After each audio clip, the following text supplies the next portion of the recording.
won fastest growing company in San Jose, and like number 76 nationally, is that right? Number 76 fastest growing company nationally, which is spectacular. Ian came up from the Silicon Valley just to talk to us today. And I learned, so I have 2 fun facts that you guys can see up there that I'm gonna share about him, but I'm gonna do one more, which is that not only is Ian coming up here to talk to us for 10 minutes tonight, he's gonna be pitching an idea and trying to form a team.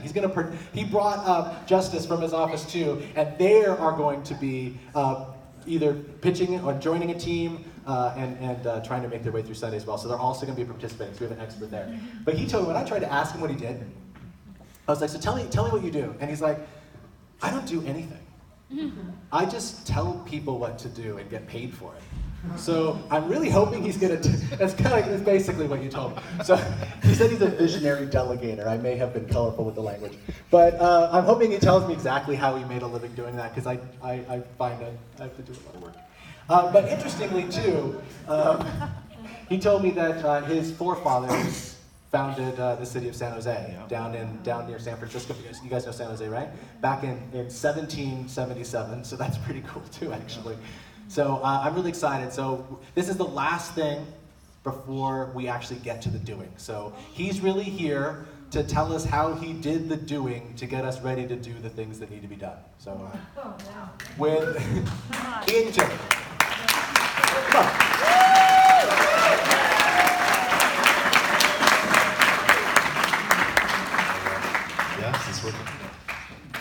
Well, visionary delegator. I've never actually described myself that way before. He asked for a couple of fun facts. I'm like, well, you can tell him I'm a visionary because I don't like to be accountable, so I talk about the future. Oh my God. Can't hold me accountable to the future. It hasn't happened yet. I'm a delegator. I don't actually do anything. I just create jobs for other people. So I am happy to be here. Actually, I love Reading. Reading's made a huge impact on my life the last couple of years. As a businessman, as a father, I love how people do family here. I love the business. I love the diversity, like just diversity in the room right now. How many women are here and all the different ethnicities that are represented. I just think it's so great. So I really think of Reading as my second home.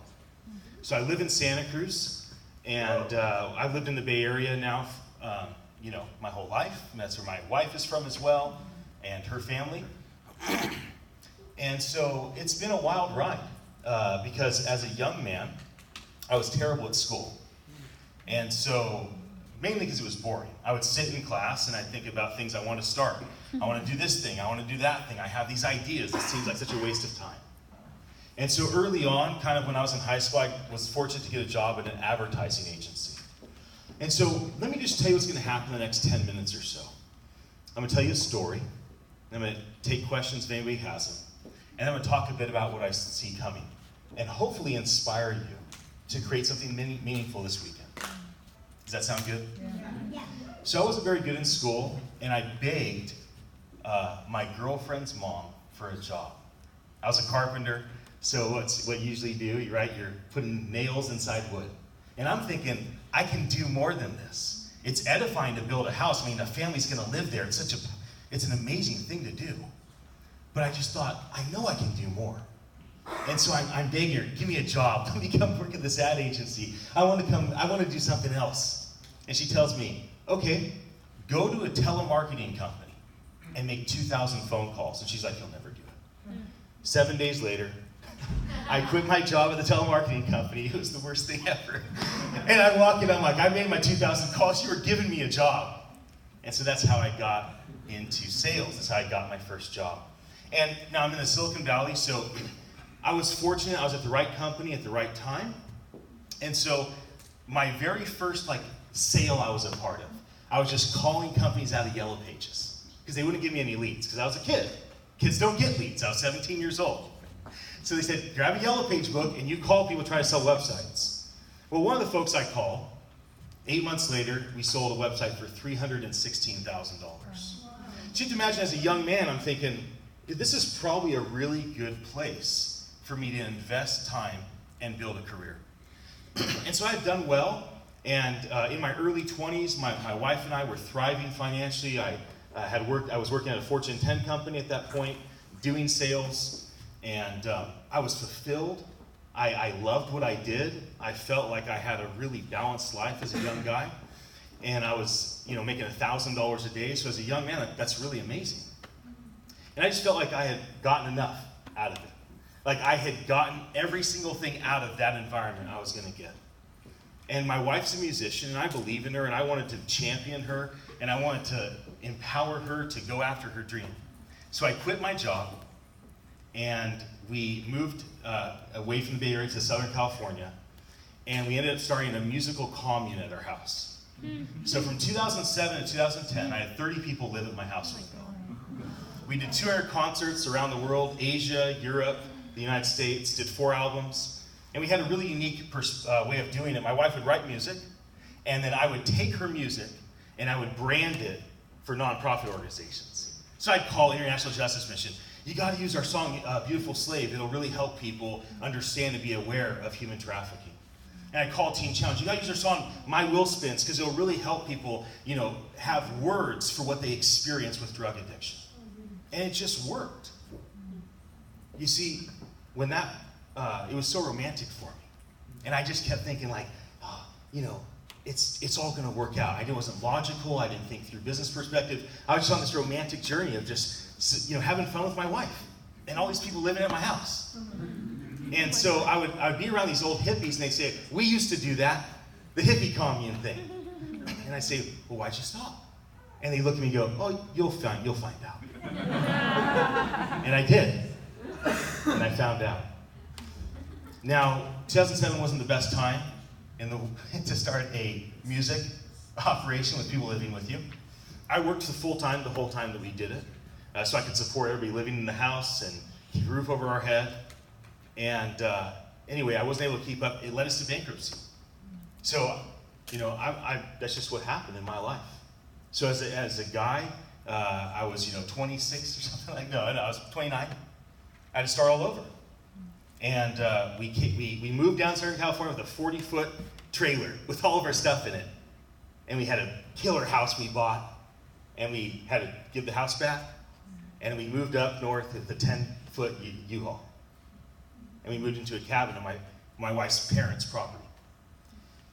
And that comes to Kukui, the company that, the reason why maybe I have this platform to share because of my team's success, not my success. I'm just a starter, I'm just a visionary delegator. But I went bankrupt. I moved up into my in-laws cabin.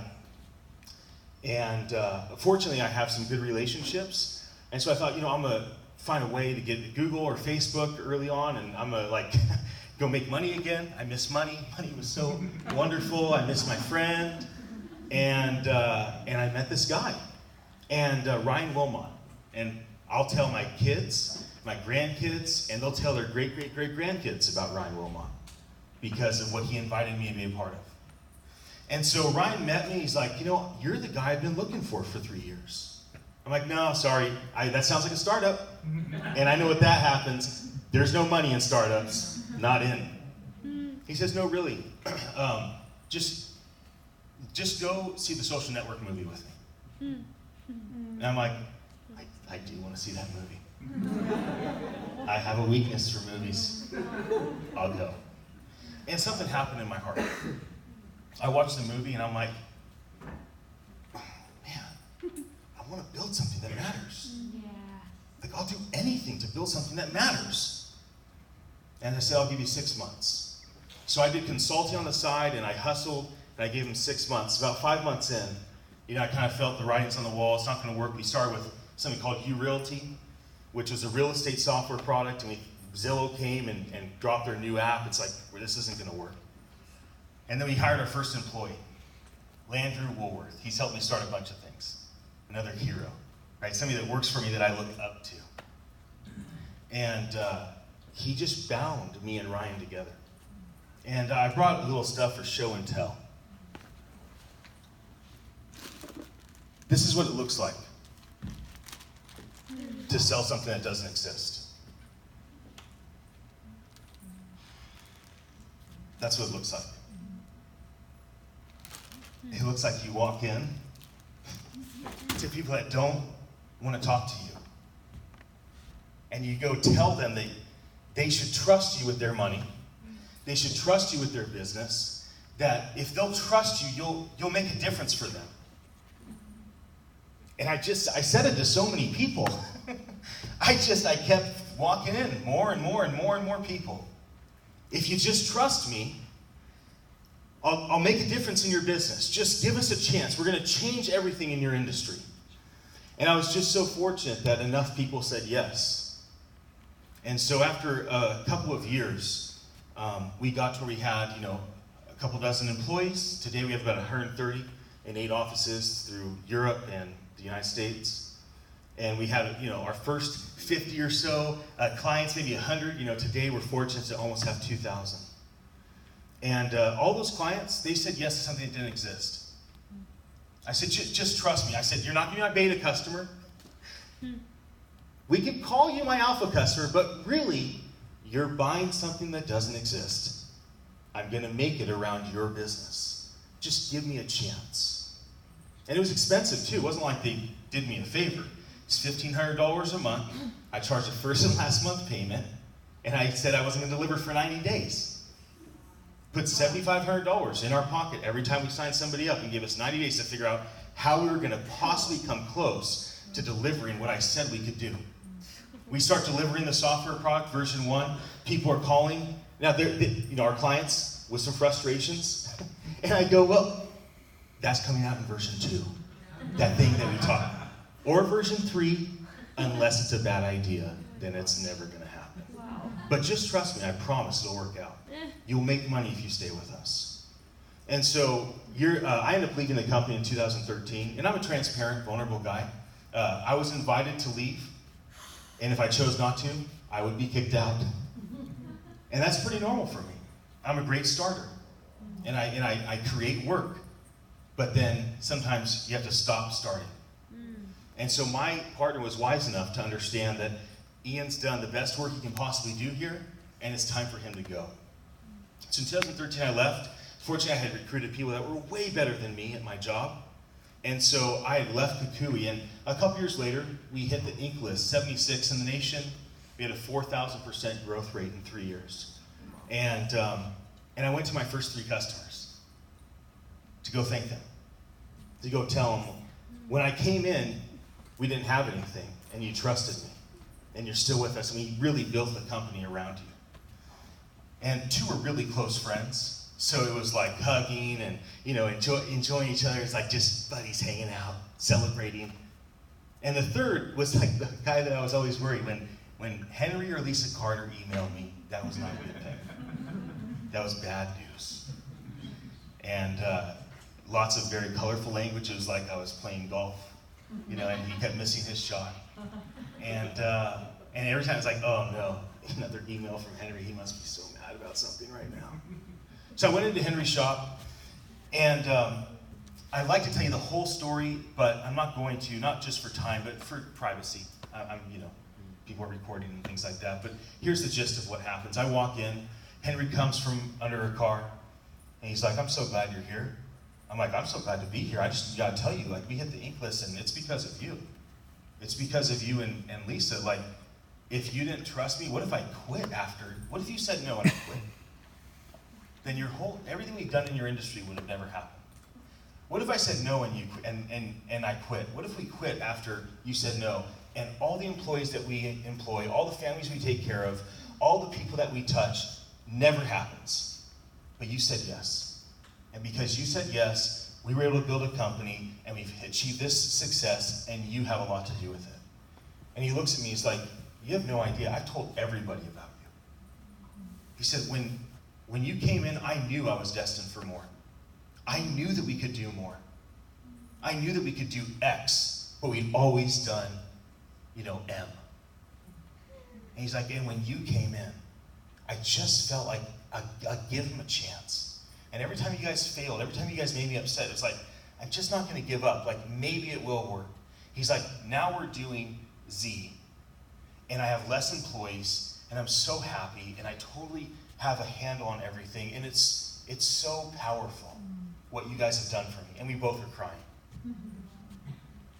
That is why you hustle. That's why you hustle. That's why you get rejected. That's why tomorrow you go to the mall, you go to the Sundial Bridge. It's the reason why you get on Instagram Live and you invite people to come and connect with you, or Facebook Live.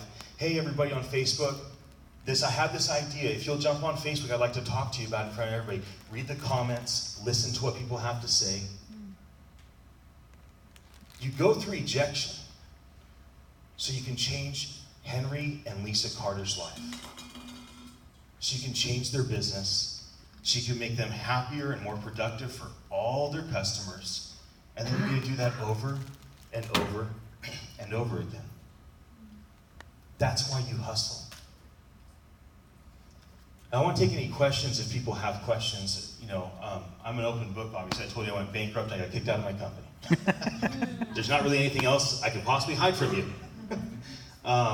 So, if anybody has a question, I'm happy to answer it before I kind of conclude our time together. Anybody have a question for me? Please. What is Kukui's product?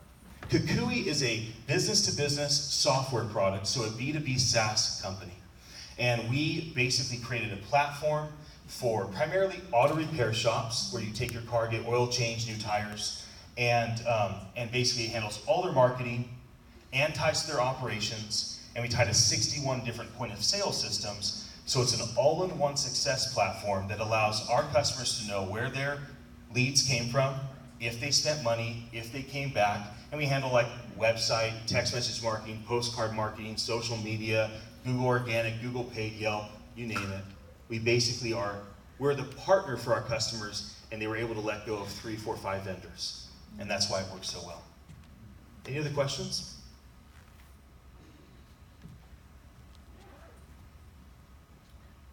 Sean Buckley. Please stand up. I've said something about Sean to small groups, and I want to say in front of everybody. Sean, you might be the most brilliant person I've ever met in my life. And I just have to say that in your town.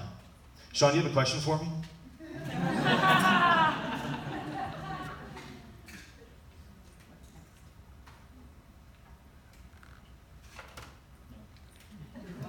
Please. Well, it was worth it just to honor you. And I really do. Please. I just wondered, what was the biggest psychological obstacle you had to overcome to do what you do? The biggest psychological obstacle that I've had to overcome to do what I do. I'm in a real interesting time of self-awareness right now. So what I would have told you is different than maybe where my headspace is at. So I'm gonna actually have to not answer that question. That's something that I'm trying to figure out. And I don't want to be flippant and just tell you something that I want myself to say. So that I'm just gonna kind of not answer if that's okay. Please. Okay. I'll repeat your question. You dodged that one, so I'm gonna try it. Please. You take a while to get traction, and especially when you're creating a product. How do you keep yourself motivated? What do you tell yourself? Yeah, how do I keep myself motivated? Well, you get yourself in a position where you have no option. We didn't have investors, we didn't have a savings account, we didn't have any money. I had a wife, I had a little baby. We eventually had a second one while I was at Kukui still. So 2 little boys, and if I don't go and get more cards, which equates to having more people saying yes, which equates to having enough money to actually pay me a paycheck, my family doesn't eat, the company closes down. All the friends that I told, if you come trust me, I promise this is gonna be something. I know you gotta work for minimum wage, but I promise it's gonna be worth it. We'll give you a stock one day, vision, delegate, don't give up. I'll go out, I'll go sell more, I'll go find more partners, I'll go find more friends. Why? I had no option. I also love what I do. So the truth is, if my bank account was stacked, we had investors, and everybody was getting a good wage, I might have worked just as hard because I just simply love what I do, whatever it is that I put my hand to. Please. There's a million questions in my brain. I'm trying to figure out one. Can you think of a huge failure that you experienced, and how did you process that? Yeah, that's good. I started another company in 2000, like kind of the end of 2013, early 2014. And my goal, it was an ad agency.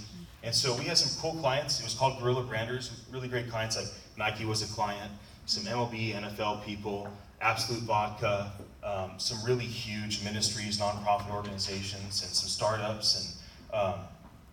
And so like it was exciting. And my vision was that I was gonna build a company that I could then hand off to a CEO and executive staff and have do my projects, all my crazy ideas. I'd have a team to do it. So I brought on a kind of a co-founder eventually, a president, hired an SVP, had about a dozen employees, had a staff, or not staff, but a bench of talent on a place called Upwork.com where freelancers are at. So I had a ton of talent and I could just get a lot of things done. And then I hired a CEO about a year into it.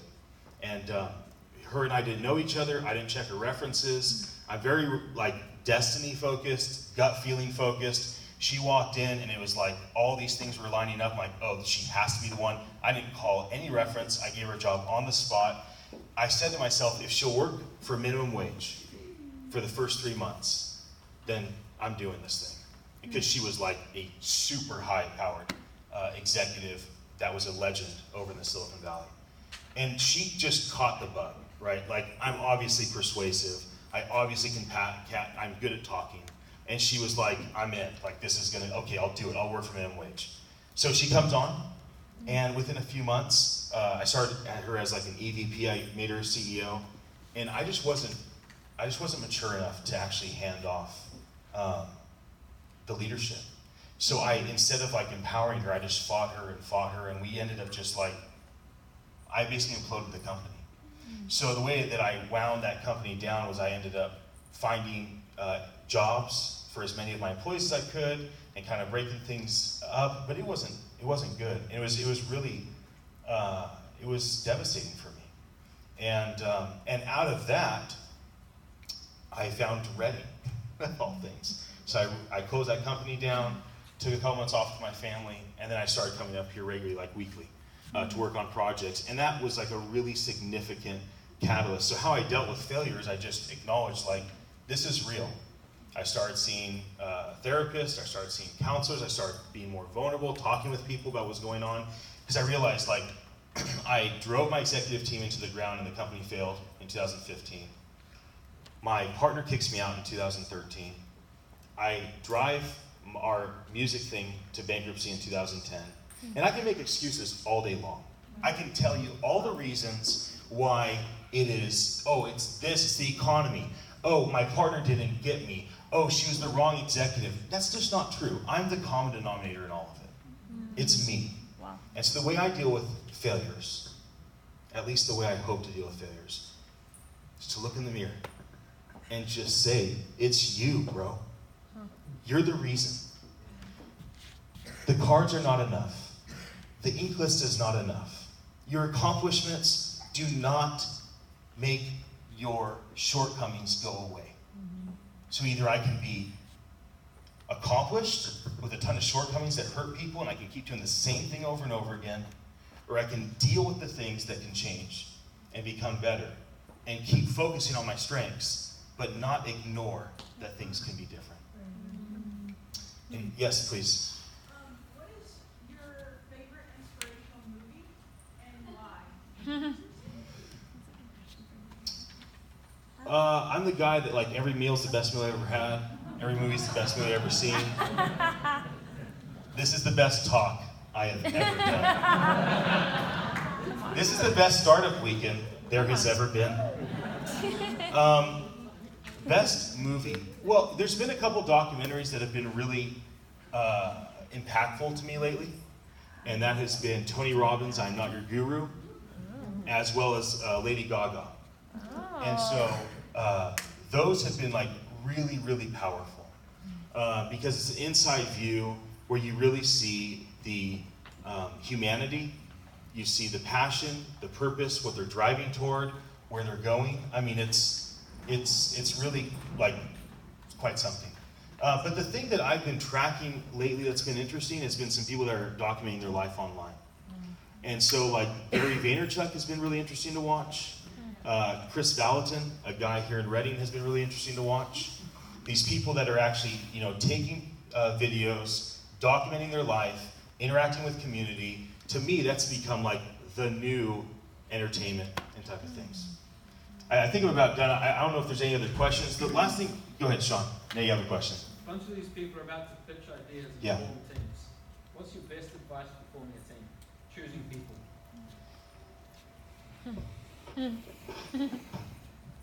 This is not a time to pick a team well, just to be honest with you. That's good information. Yeah, this is not a time to do things right. This is just a time to trust your gut. Just pitch with passion. Like, get excited about your idea and try to share the enthusiasm so people put their green sticker on your thing. And by the way, everybody, please, if I impacted you at all, do me a favor. Put at least one green sticker on Luke Miner's board. Okay? I only ask for at least one on Luke's board. That's all I ask for. No. That's all I ask That's for. where I gotta cut you off. No, that's good. Come on.